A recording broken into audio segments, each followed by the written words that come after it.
LHKPN Verdi Sambo belum diumumkan. Begini penjelasan Wakil Ketua KPK. Wakil Ketua Komisi Pemberantasan Korupsi, Alexander Marwata, membeberkan alasan pihaknya belum bisa mengumumkan harta kekayaan Verdi Sambo, mantan Kepala Divisi Profesi dan Pengamanan Polri.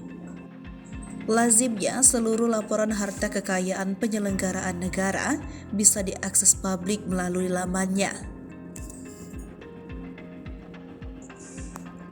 Namun, LHKPN Verdi Sambo yang menjadi terdakwa kasus pembunuhan berencana Brigadir Nofriansah Yosua Huta Barat tak bisa diakses melalui laman itu karena memang belum diumumkan.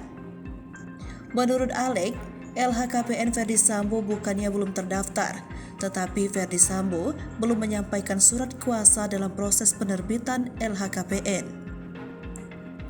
Surat kuasa tersebut, kata Alex, diperlukan oleh KPK untuk mengecek rekening koran atas laporan harta kekayaan yang telah dibuat.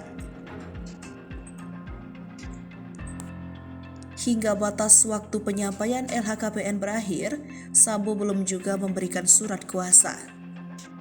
Sebagai informasi, harta kekayaan Verdi Sambo disorot setelah dalam persidangan kasus pembunuhan Brigadir J terungkap bahwa biaya operasional untuk kebutuhan rumah Sambo mencapai 200 juta rupiah.